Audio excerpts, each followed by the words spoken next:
An 8-year-old child found an abandoned dog during the town's summer festival, and their world turned upside down. The seemingly ordinary animal revealed miraculous gifts that no one could explain, transforming an entire community in rural Pennsylvania. Divine secrets came to light, and lives were touched by the hand of God in inexplicable ways. A tale of faith, innocence, and the power of true love. Prepare to be moved. Like, subscribe, and comment on where you're watching this blessed story from. In a small town in rural Pennsylvania, where religious traditions intertwine with daily life, a child of just 8 years old discovers an abandoned dog during the traditional summer festival. A seemingly casual encounter, but one that would forever change not only the child's life, but that of the entire community over an extraordinary year. The little protagonist, known for their unwavering stubbornness, infinite compassion for animals, and genuine faith, even at such a young age, could not imagine that this dirty and wounded dog would be the instrument of a divine plan that would transform hearts hardened by time. His name was Mikey, a boy with tousled hair and brown eyes that seemed to carry secrets too old for his age. His steps were restless, as if his small feet wanted to run faster than time, explore every corner, discover every mystery. Mikey had learned to smile even when his heart ached. The absence of his parents was a hole he disguised with games and endless questions about the world. His grandmother, Mrs. Thompson, was a woman with gray hair always tied in a severe bun, hands calloused by life in the countryside, and a heart divided between the rigidity of tradition and unconditional love for her grandson. She had raised him since David and Mary, Mikey's parents, left for Canada in search of opportunities. They promised to return in a year, but 3 had already passed. The calls became less frequent, the promises of return more vague, and Mikey learned not to ask any more questions when he saw his grandmother's eyes welling up after the monthly phone call. It was summer festival night when it all began. The sky over Harmony Creek was lit up by balloons and colorful fireworks. The smell of corn on the cob, funnel cake, and cider permeated the air of the town square, where the festival was taking place. Mikey ran between the booths, dodging the aunts who wanted to pinch his cheeks and the old men who told the same stories of their childhood. It was when he moved a little away from the crowd, near the old town church, that he heard a weak whimper coming from behind a pile of crates. "Is someone there?" he asked, feeling a mixture of fear and curiosity that only children know. The whimper repeated, quieter this time. Mikey approached cautiously, moving one of the wooden boxes aside. It was then that he saw, huddled on an old mat, a medium-sized dog, yellowish fur mixed with brown patches so dirty that it was difficult to define its original color. One of its hindpaws was bleeding, and its eyes, one brown and the other an almost transparent blue, stared at the boy with a disconcerting intensity. "You're hurt," Mikey whispered, slowly extending his hand. "Don't be afraid. I won't hurt you anymore." The dog did not recoil. On the contrary, it stretched its snout to sniff the boy's fingers before licking them gently, as if recognizing in him a long-awaited friend. "I'm going to call you Miracle," Mikey decided, as he took off his shirt to wrap around the animal's injured paw. "Because finding you was a miracle on this summer festival night." Taking Miracle home was no easy task.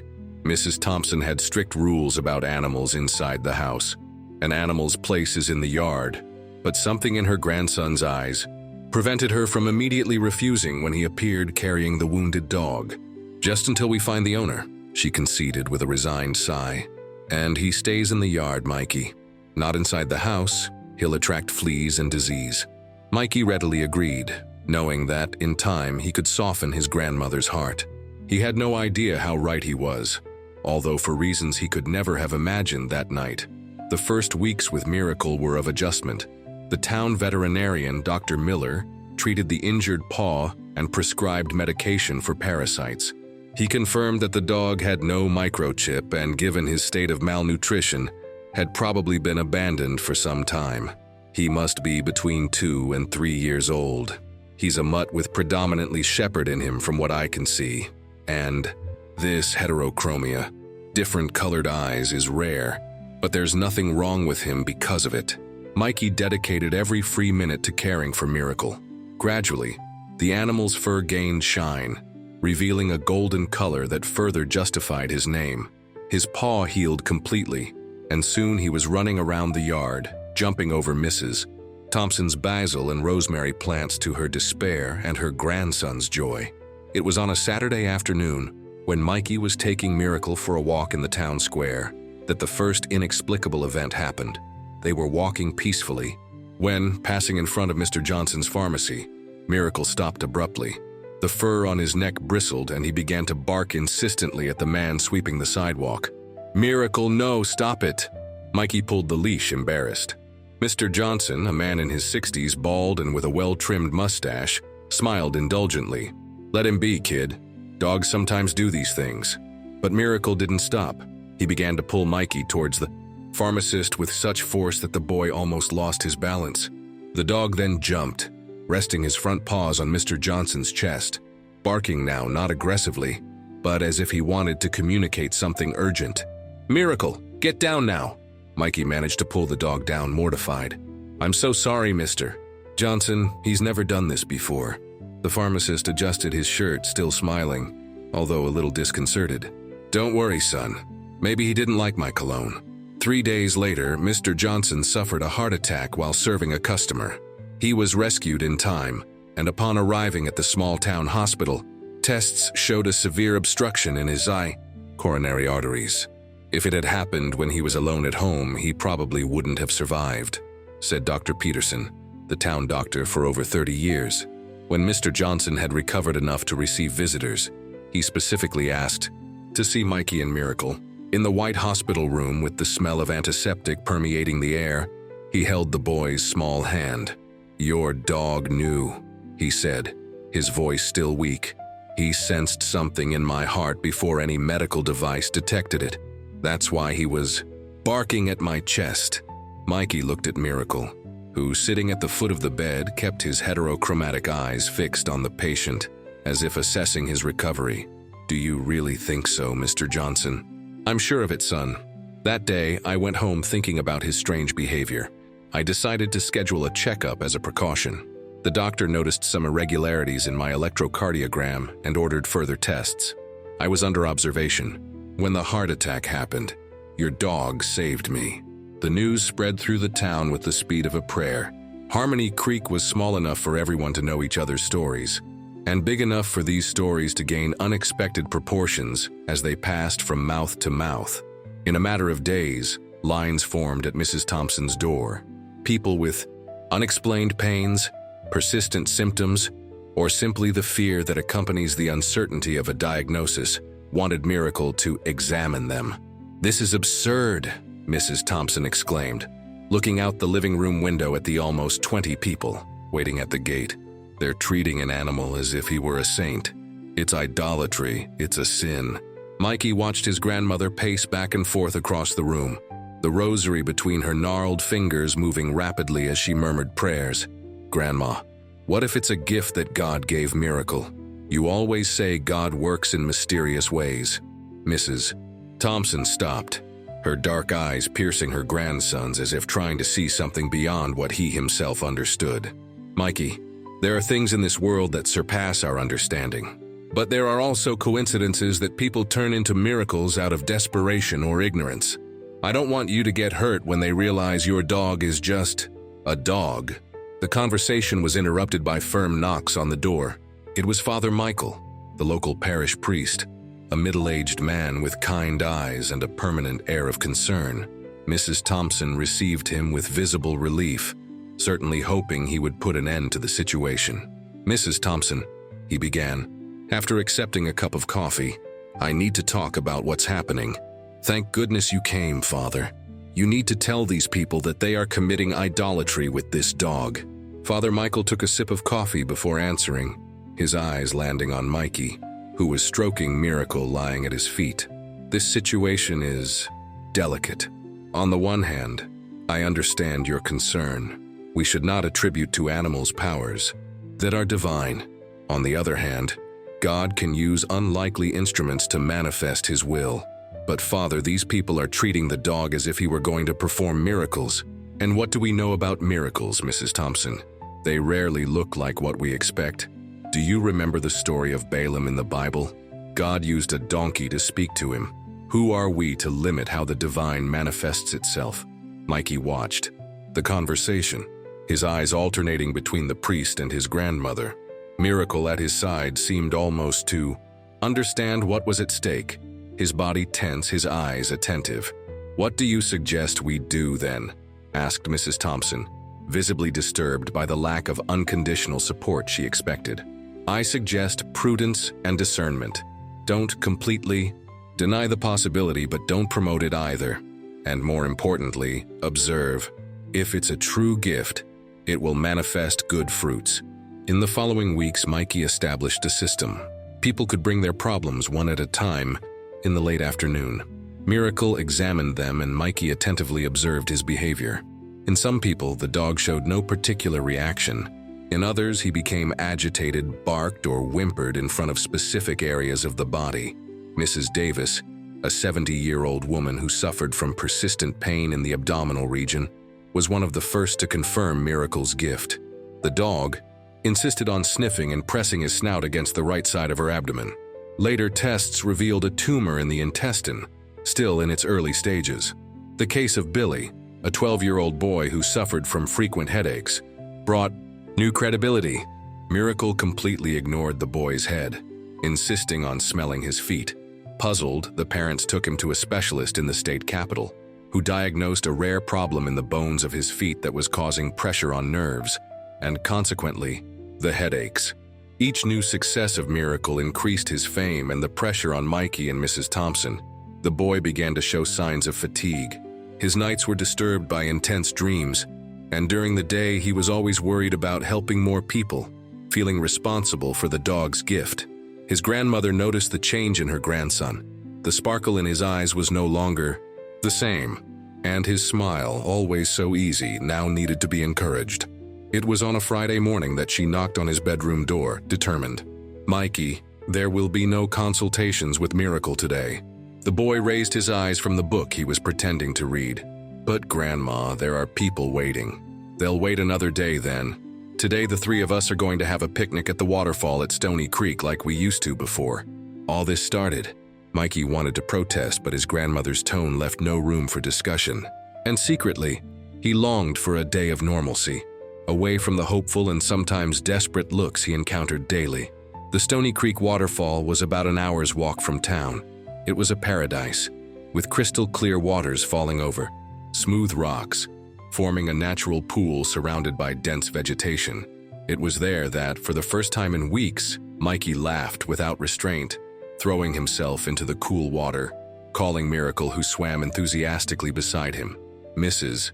Thompson, sitting on a flat rock, watched her grandson with a mixture of relief and concern. "It's so good to see you like this, my son," she murmured to herself. Just being a boy. That day at the waterfall would be the last carefree memory they would have for a long time. The next morning when Mikey woke up, Miracle was not in his bed in the corner of the room. "Grandma, have you seen Miracle?" Mrs. Thompson frowned. "I thought he was with you." The search began immediately. They searched the yard, the surroundings of the house, asked the neighbors. No one had seen the golden dog with different colored eyes. By noon, the news had already spread. Miracle, the dog that many considered blessed, had disappeared. The community mobilized in an unprecedented search. Groups combed every corner of the town and the nearby rural areas. Posters were put up on poles, churches, and businesses. Announcements on the local radio were made hourly. Harmony Creek had never been so united around a purpose. But the days passed without any sign of Miracle. A week, 2 weeks, a month. Mikey fell into a silence that worried everyone. His eyes, once lively, now seemed distant, as if searching for something that no one else could see. It was on the 35th day after the disappearance that the dreams began. Mikey woke up startled in the early morning, cold, sweating, his heart racing. He had dreamed of a place he had never seen before, a simple house with peeling walls, with an abandoned garden where white roses struggled to survive among the tall weeds. In the dream, he heard a low cry coming from inside the house. It wasn't Miracle, of that he was sure. It was a human cry of deep pain. The next morning during breakfast, Mikey described the dream to his grandmother. "Grandma, I know it sounds crazy, but I feel like I need to find this house." Mrs. Thompson hesitated. since Miracle's disappearance. She had tiptoed around her grandson, fearing that any wrong word could sink him even further into his sadness. "Mikey, it was just a dream. You're suffering from Miracle's absence, and your mind is creating these images." "No, Grandma." The conviction in the boy's voice surprised her. "It's not just a dream. It's like Miracle is showing me something. Someone needs help." Mrs. Thompson sighed, placing her cup on the table. "And where would this house be?" "I'm not sure, but there was a roadside cross at the entrance, and behind it, a hill that looked like a hat." The old woman's eyes widened.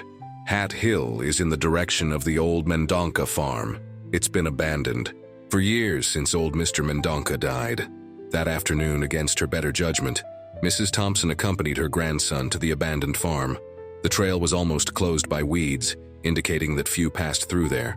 After 20 minutes of walking, they spotted the roadside cross mentioned by Mikey, and soon after, the house of his dream, with peeling walls and the garden where white roses struggled to live.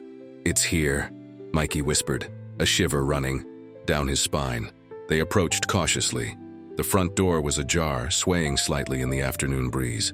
Mikey was the first to enter, closely followed by his grandmother, who murmured prayers while clutching the rosary in her hands. The interior of the house was in ruins, furniture covered in dusty sheets, cobwebs in the corners, the smell of abandonment permeating the air. It seemed uninhabited, exactly as everyone in town believed. "There's no one here, Mikey," said Mrs. Thompson, relieved. "Let's go." But before they could turn around, they heard a low sound coming from one of the rooms at the back of the house. It wasn't a cry, as in Mikey's dream, but a weak moan, almost inaudible. Following the sound, they reached a small room, where on a mattress on the floor lay a young woman. Her face was pale, marked by deep dark circles, and her arms, incredibly thin, embraced her own belly, a belly of advanced pregnancy. "My God in heaven!" exclaimed Mrs. Thompson, rushing to the woman. "Girl, what happened? Who are you?" The young woman opened her eyes with difficulty. "Help me," she whispered, before fainting again. Within hours, the news spread. Lisa, a 17-year-old girl who had run away from home in a neighboring town after discovering her pregnancy, had been living hidden on the abandoned farm for almost 2 months. She survived on fruit from the orchard and water from a well, occasionally receiving some help from an old man who passed by to fish in the nearby river, but who never asked her story. She was rushed to the hospital, where doctors found severe malnutrition and an infection that could compromise the baby. "If they hadn't found her today, we probably would have lost both of them," Dr. Peterson confided to Mrs. Thompson. In town, the fact that Mikey had dreamed of the house exactly as it was without ever having been there rekindled the conversations about the extraordinary. For many, it was confirmation that the boy had inherited something of Miracle's gift, or perhaps, as some whispered, the gift had always been his, only manifested through the dog. In the following 2 months, Mikey had 7 other similar dreams. In each of them, he saw specific places in the town or surrounding areas, feeling an irresistible call to visit them. He always found someone in need of help: an elderly man fallen at home, unable to call for help; a child trapped in a drain after a heavy rain; a man with the beginning of a stroke whose symptoms were not yet evident to the family. Unlike the consultations with Miracle, which physically exhausted Mikey due to the pressure he felt, these interventions guided by dreams seemed to strengthen him. Each life saved or problem solved returned a little of the sparkle to his eyes. Mrs. Thompson, initially skeptical, could no longer deny the inexplicable. One afternoon in confession, she shared her fears and doubts with Father Michael. "Father, I still remember the word you used: discernment. How to discern if this is divine or something else?" The priest reflected for a moment, his eyes fixed on the crucifix behind the altar. "By the fruits, Mrs. Thompson, always by the fruits. What have these events brought to Mikey and to the community? Mikey is more present, less lost. And the community, well, people are more attentive to each other. There's a solidarity I haven't seen in years. And doesn't that seem like good fruit to you?" questioned the priest with a slight smile. Mrs. Thompson nodded slowly, a tear running down her wrinkled face. "I'm so afraid, Father. afraid he'll get hurt, that he'll get lost in this gift or whatever it is. Fear is natural, my daughter. But remember, the opposite of fear is not courage, it's faith. And you have shown great faith in allowing Mikey to follow this path. Winter arrived harsh that year. Heavy rains caused flooding, and the small river that cut through the town overflowed, isolating some rural areas. On a particularly stormy night, with thunder shaking the windows and lightning turning the darkness into day for brief seconds, Mikey had the most vivid dream yet. He saw a miracle. The golden dog was running down a dirt road, soaked by the rain but determined. He reached a farm that Mikey recognized as Heaven's Farm, the largest property in the region, located almost 10 kilometers from town. Miracle entered an abandoned barn and lay down next to something that Mikey couldn't clearly distinguish. When he woke up, the boy was drenched in sweat, his heart beating so hard it seemed to want to jump out of his chest. He looked out the window. The storm continued mercilessly outside. "Grandma," he shouted, running to Mrs. Thompson's room. "I saw a miracle. He's at Heaven's Farm. We need to go there now." Mrs. Thompson, still sleepy, tried to calm her grandson.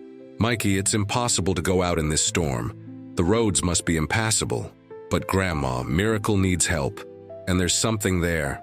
Someone I couldn't see clearly, but I feel it's urgent." The determination in the boy's eyes was so intense that Mrs. Thompson felt a shiver. In recent months, she had learned to trust her grandson's intuitions, however inexplicable they were. "Let's try to talk to someone who has a stronger car," she conceded, getting up. "Maybe Mr. Ricardo from the market." "No," Mikey said firmly. "We need to call Mr. Carlos, the pharmacist." Carlos Mendez, the pharmacist, was known for his skepticism regarding the events involving Mikey and Miracle. Widowed 5 years ago, he remained distant from community matters, dedicating himself exclusively to the pharmacy he had inherited from his father. He was the last person Mrs. Thompson would think of asking for help. "Why him, Mikey?" "Because in my dream I saw him too. He was driving the car, helping to save whoever was with Miracle." Convincing Carlos to go out in the middle of the storm to look for a missing dog was not easy.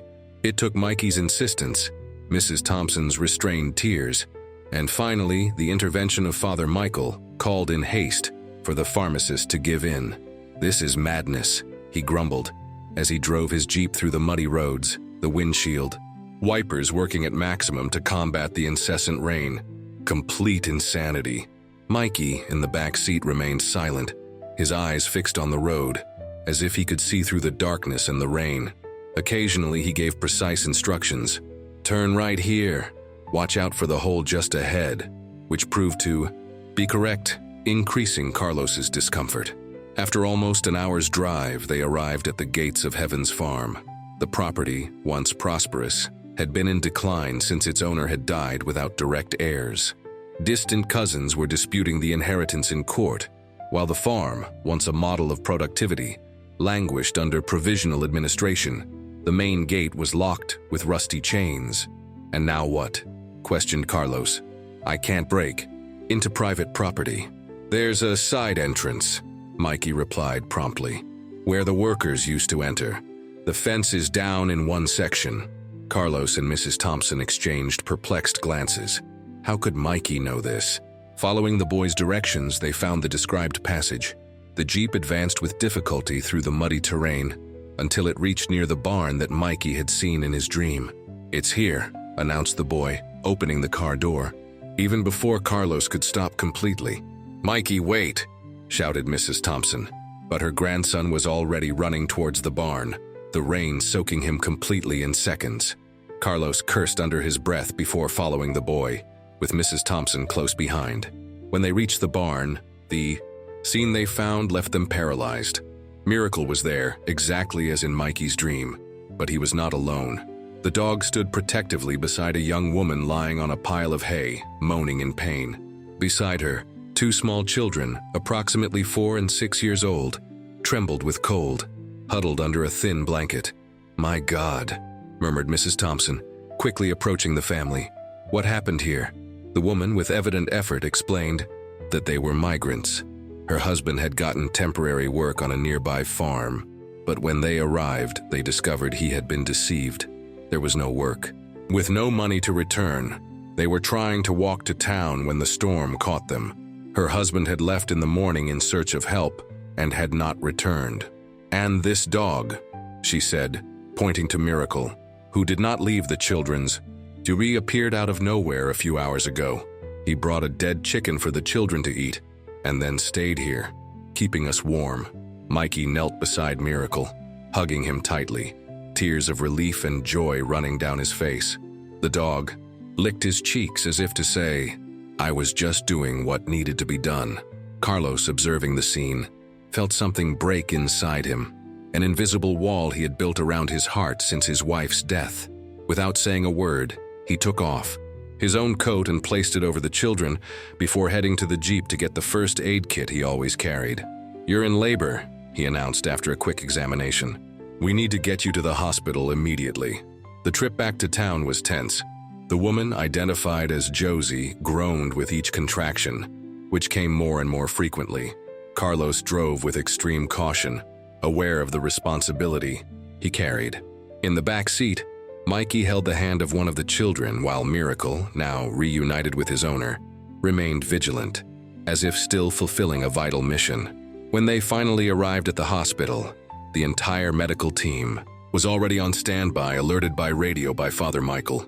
Josie was quickly taken to the delivery room, while the children received initial care.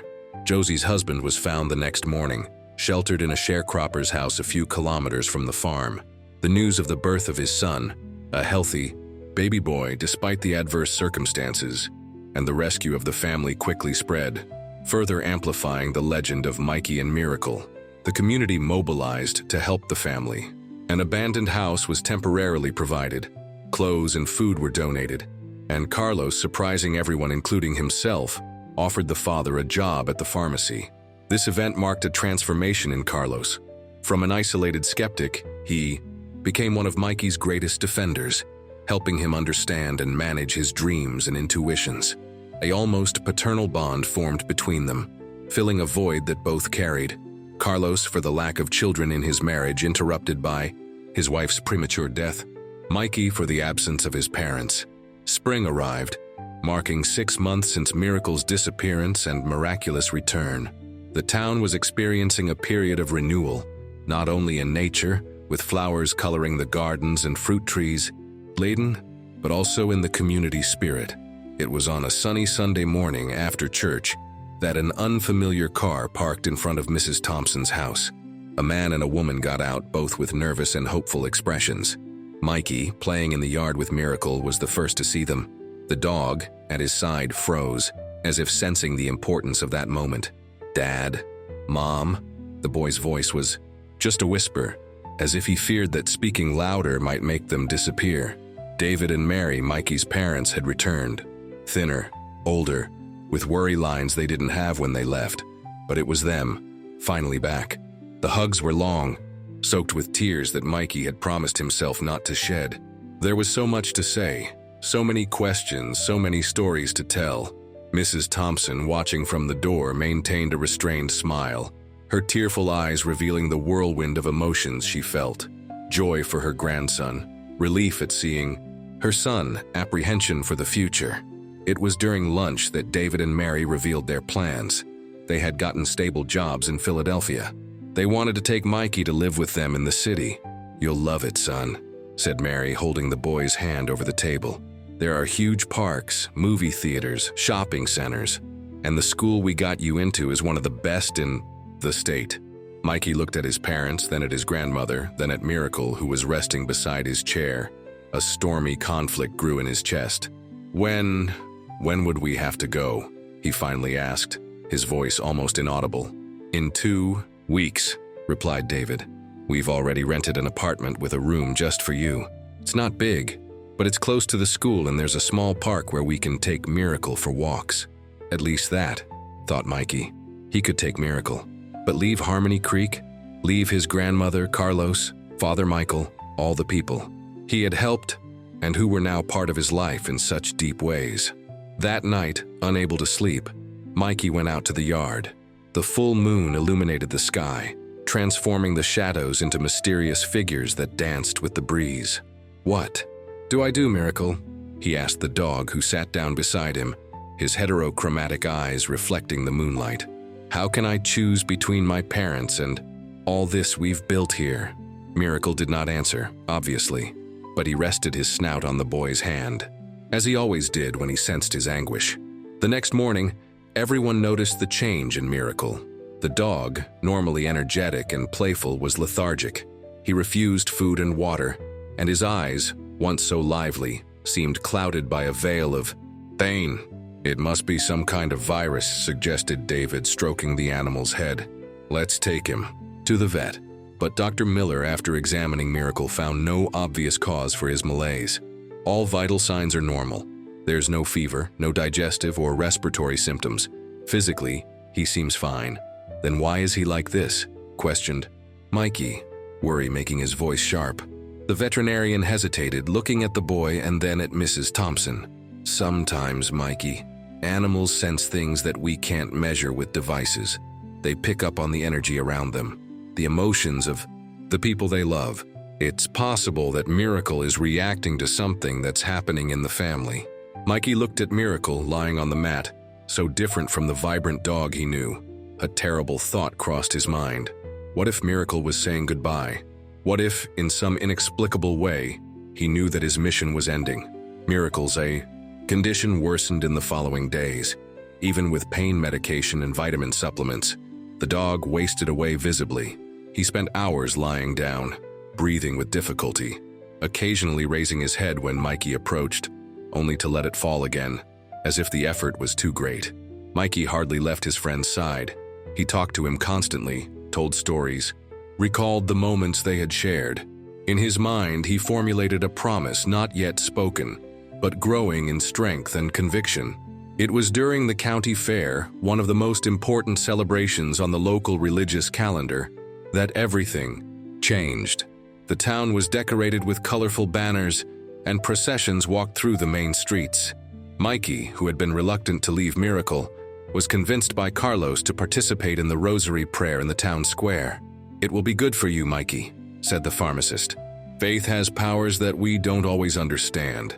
In the square, surrounded by lit candles and the collective murmur of prayers, Mikey felt a peace he hadn't experienced in days. When it was his turn to hold the banner of the divine, a white dove embroidered on a red background, he closed his eyes and silently pronounced his promise. "If Miracle recovers, I will stay in Harmony Creek. I will continue the work we started together. I will help all the people I can with the same love that he showed. Please don't take him from me." That same night, while fireworks colored the sky, celebrating the closing of the fair, an inexplicable phenomenon occurred. Mikey, who had fallen asleep beside Miracle on the living room rug, was overcome by a sudden and violent fever. His temperature rose so high that Mrs. Thompson, desperate, called Carlos, who came immediately with his jeep to take them to the hospital. "I've never seen a fever rise so fast," commented Dr. Peterson, applying cold compresses to the boy's body. "It seems almost supernatural." Carlos, beside the stretcher, held Mikey's small, hot hand. "He's going to be okay," he affirmed, with a conviction he didn't really feel. "He has to be." For 3 days, Mikey remained in febrile delirium.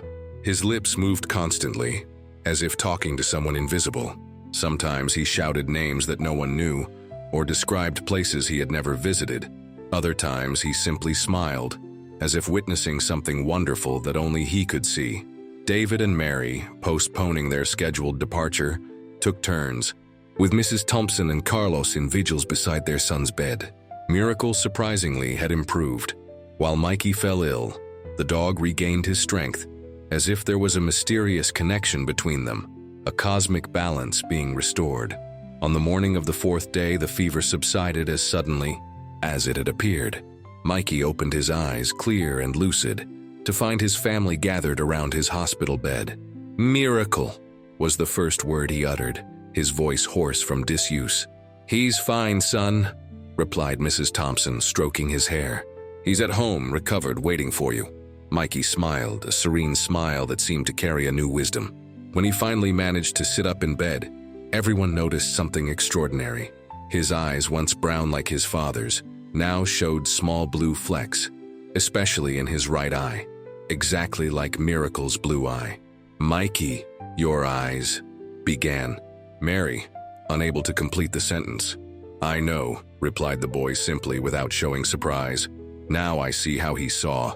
Doctors found no explanation for the change in eye color, nor for the rapid recovery. They only stated that, physically, Mikey was healthy and could be discharged. Upon returning home, the reunion with Miracle was emotional. The dog, completely recovered, jumped and barked, spinning in circles of joy. But there was something different. In their interaction, an even deeper complicity, as if they now shared not only love but also an understanding that transcended words. That night, during dinner, Mikey announced his decision. "I don't want to move to Philadelphia." David and Mary exchanged glances. They had discussed this possibility extensively during the days of vigil in the hospital. "We have jobs there, son," explained David gently. "Our life is organized in the city now." "I know, Dad, and I understand. But my place is here. Miracle and we have work to do." "What kind of work can an 8-year-old boy have?" questioned Mary, her voice betraying frustration and worry. "The work I've been doing since I found Miracle," replied Mikey with a maturity that did not match his age. "Helping people, using this gift that God gave us." The silence that followed was heavy, loaded with conflicting emotions. It was Mrs. Thompson who broke it. "What if you stayed?" she suggested, looking at her son and daughter-in-law. "Harmony Creek is growing. David, you're an engineer, and there are expansion projects in the region. Mary, nursing is a profession that's always in demand, and you'd have my house to stay in while you get reestablished." The suggestion caught everyone by surprise, especially David and Mary. The idea of starting over in the small rural town had not crossed their minds. "Our apartment in Philadelphia, the lease agreement," stammered David. "We can sort all that out," intervened Carlos, who was having dinner with them that night, having become almost part of the family. "The important thing is what will make Mikey happy and answer the calling he has clearly received." The following weeks were of adjustments and reorganization. David, with Carlos's recommendation, secured a position as an engineer at the town hall, supervising infrastructure projects. Mary, to her own surprise, found much more satisfaction working at the small local hospital than she ever had in the large city hospitals. The family remained in Mrs. Thompson's house while they planned to build their own residence on a nearby lot. Dinner nights with Grandma, Carlos frequently present, became moments of union and strengthening of bonds that had been stretched but never broken. For Mikey, the new family dynamic was an unexpected blessing, having his parents back but not having to leave his grandmother, Carlos, Miracle, and all the purpose he had found in Harmony Creek seemed like a miracle in itself. As for Miracle, although he was still loved and considered special by everyone who knew his story, he no longer manifested supernatural behaviors in detecting diseases. It was as if this part of his gift had been transferred to Mikey during those days of fever and delirium. Now, it was the boy who sensed when someone was sick before the symptoms fully manifested. Not through dreams or visions, but through a physical sensation, a tingling in his hands when he touched the person, a weight in his chest when he approached someone with heart problems. The ability, although real and confirmed by several cases, no longer generated turmoil or lines. Mary, with her nursing background, helped filter it, organize it, and apply it discreetly and efficiently.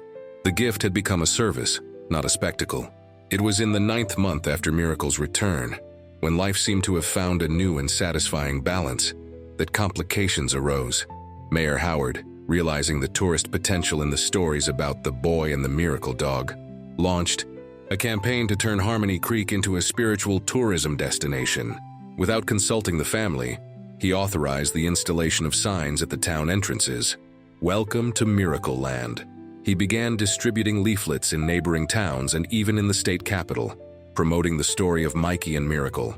In the town square, stalls appeared selling souvenirs with the stylized image of a boy and a dog with different colored eyes. What most disturbed Mikey, however, was the growing commercialization of his story.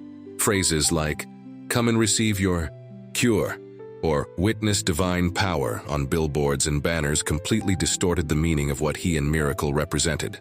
The influx of tourists that began to arrive, many bringing terminally ill people in the hope of a miraculous cure, created unbearable pressure on the boy. Expectations were unrealistic, and disappointment, when Mikey couldn't help everyone, quickly turned into hostility. After a particularly difficult Sunday, when a family brought a child with terminal cancer and accused Mikey of choosing who to save when he could do nothing, the family gathered in council, including Carlos and Father Michael. "This can't go on," stated David, anger evident in his restrained voice.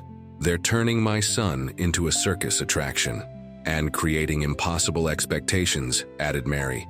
"Mikey is not Jesus Christ. He has a gift, yes, but limited and specific. He can't cure everything or everyone." Mrs. Thompson, who had remained silent during most of the discussion, finally spoke. "What does Mikey think about this? It's his life, after all." All eyes turned to the boy, sitting on the floor with Miracle lying beside him. "I think it's time to explain to people what really happens," said Mikey slowly. "They're not miraculous cures. It's just a different way of seeing, of feeling, like an X-ray but without machines." "A press conference?" suggested Carlos, always practical. "No," replied Mikey. "Something simpler. A meeting in the town square, like we used to do when there were important issues for the community. I want to speak directly to the people here, and for them to spread the truth to the visitors." The idea was unanimously accepted. Father Michael offered to announce the meeting after Sunday Mass, and Carlos would use his contacts to ensure that all residents knew. The following Sunday, the town square was packed, not only with residents of Harmony Creek, but also with visitors and even some journalists from neighboring towns, attracted by the story of the Miracle Boy. Mikey, dressed simply in jeans and a blue t-shirt, climbed the steps of the town square gazebo, Miracle sitting faithfully at his side. For a moment, he contemplated the crowd in silence. His eyes, now with those blue flecks that reminded everyone of his supernatural connection with the dog, scanned the expectant faces. "Thank you for coming," he began, his childish voice carrying an unusual serenity. "I know many of you have traveled long distances to meet me, to meet Miracle, to perhaps receive help or witness something extraordinary." He paused, taking a deep breath. "But I'm afraid there's a misunderstanding. Miracle and I do not perform miraculous cures. We don't turn water into wine. We don't raise the dead. What happens is much simpler, and at the same time much more complex." Mikey then told the whole story, from meeting Miracle at the summer festival to recent events. He spoke of the dog's illness, his own fever, the transformation of his eyes. He explained how he could now feel, almost as an extension of his own body, when something was wrong in another person's body. "But this is not something supernatural," he emphasized. "It's just a different form of perception, like someone who was born with a more sensitive ear and can hear sounds that others don't." Some in the crowd began to stir, visibly disappointed. Others listened attentively, nodding as if they finally understood. "The real miracle," continued Mikey, "is not what Miracle or I can do. The real miracle is what you, all of you, already do every day without realizing it." His gaze swept across the square, pausing on familiar faces. "It's Mrs. Davis, taking care of her sick neighbor, bringing soup every day. It's Mr. Johnson teaching the kids to play soccer after school, keeping them out of trouble.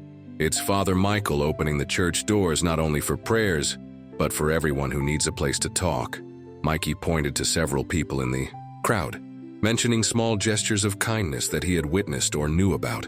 "The miracle is not in the dog or in me. It's in the love that God puts in every heart willing to look at another, and that miracle is available to everyone, every day." A reflective silence fell over the square. Even the children, normally restless, seemed captivated by the moment. "So, please, stop putting up signs and selling souvenirs with our image. Stop bringing sick people promising cures that maybe I can't offer. Instead, let's do what this town has always done best. Take care of each other, like a family." The simple words, spoken with sincerity by a child of just 8 years old, touched the community in a way that no elaborate speech could. In the following days, the signs at the town entrances were replaced with the original ones, the souvenir stalls disappeared, and the flow of tourists in search of instant miracles gradually decreased. In their place, something more valuable emerged: the revitalization of the community spirit. Traditions that were being lost, such as community work projects to build houses or restore public spaces, returned with renewed vigor. Rosary prayers in homes where neighbors gathered to share not only prayers but also worries and joys, again, became an important part of social life.